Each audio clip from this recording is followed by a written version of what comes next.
Exercise 9.5ல் 12th some பார்க்க போகிறோம். என்ன கொடுத்துருக்காங்க அப்படின்னா லேடர் சம் வந்து ரொம்ப ரொம்ப இம்பார்ட்டண்டான ஒரு சம்மு.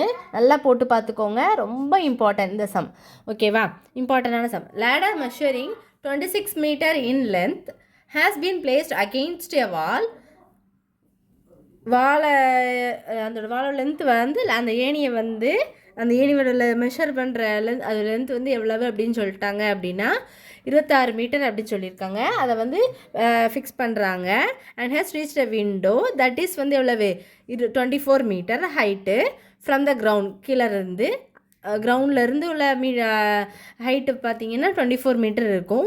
ஹவு ஃபார் எவ்வளோ டிஸ்டன்ஸ் கேட்டிருக்காங்க. How far that is foot of the ladder from the வால்லேருந்து அதோட ஃபுட் அந்த லேடர் வரைக்கும் டிஸ்டன்ஸ் வந்து எவ்வளோ இருக்கும் அப்படின்னு சொல்லி தான் அவங்க கேட்டிருக்காங்க. ஃபஸ்ட்டு நீங்கள் வந்து ஒரு triangle, right angle triangle draw பண்ணிக்கலாமா?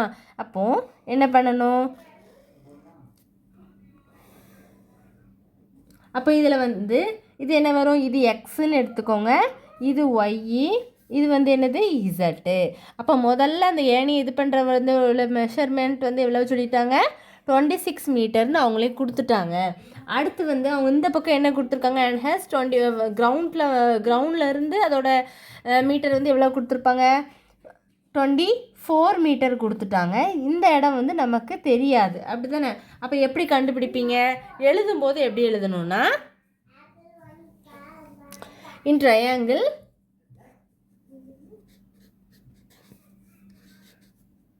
Triangle x ஒய்இ Z.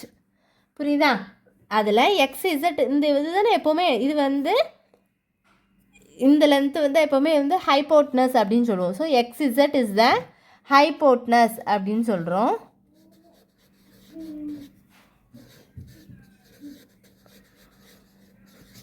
சரி, அதில் என்ன கொடுத்துருக்காங்க? நம்ம எப்படி எழுதணும்னா பித்தாகரஸ் தியரம் படி தான் எழுதணும். அப்போ எழுதும்போது எப்படி எழுதணும் அப்படின்னா பை யூஸிங் பித்தாகரஸ் தியரம் கண்டிப்பாக எழுதிக்கணும். பை யூஸிங் பித்தாகரஸ் தியரம் படி ஃபார்முலா என்ன வரும்? அந்த AB square equal to BC square equal to AC square plus AB square plus BC square equal to AC ஸ்கொயர்னு ஃபார்முலா படிச்சிருப்பீங்க. அந்த இதுதான் இங்கே எக்ஸ்ஒய் இசட்னு இருக்குது. அப்போ பை பித்தாகரஸ் தியரம்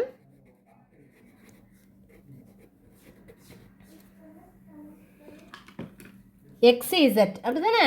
அப்போது எக்ஸ் இசட் தான் ஸ்கொயர் வரும்.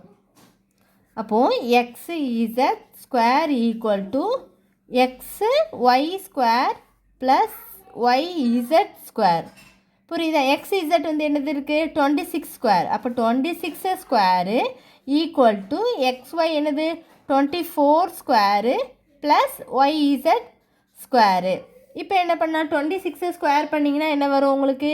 676. ஏன்னா நீங்கள் ரெண்டே 26ஐயும் 26ஐயும் நீங்கள் மல்டிப்ளை பண்ணிங்கன்னா உங்களுக்கு என்ன கிடைக்கும்? 676. இப்போ என்ன பண்ணும்? 24ஐயும் 24 ஸ்கொயர் தானே? அப்போ 24ஐ நீங்கள் என்ன பண்ணணும்? 2 தடவை மல்டிப்ளை பண்ணால் உங்களுக்கு என்ன கிடைக்கும்? 576. பண்ணி பாருங்கள். 4 4s 16, 6 1 2 4s 8 1 9 2 4s 8 2 2s 4 வருதா? அப்போ உங்களுக்கு என்ன வருது? 576. 6 7 1 576 ப்ளஸ் என்ன வரும்? Y Z square. இப்போ நமக்கு தேவை வந்து என்னது? ஒய் இசட் ஸ்கொயர் தானே வேணும். அப்போது 676 இந்த ப்ளஸ் இந்த பக்கம் போனால் மைனஸ் ஆயிரும். அப்போ மைனஸ் 576 ஈக்குவல் டு என்னது? Y Z square. இதுலேருந்து இதை மைனஸ் பண்ணால் உங்களுக்கு என்ன கிடைக்கும்? 100 கிடைக்கும். அப்போ 100 equal to Y Z square. அப்போ அடுத்த ஸ்டெப்பில் என்ன வரும்? ஒய் இசட் ஈக்குவல் டு நம்மளுக்கு ஸ்கொயர் ஒய் இசட் ஸ்கொயர் தானே 100. அப்போ ஒய் இசட் வந்து என்னது? 10. நம்ம என்ன 10 ஸ்கொயர் வந்து 100 தானே? அப்போ நம்மளுக்கு 10 தான் ஆன்சர். அப்போ ஒய் இசட்டோட வேல்யூ வந்து என்னது? 10. அப்போ நீங்கள் இதில் வந்து 10ன்னு போட்டுக்கலாம்.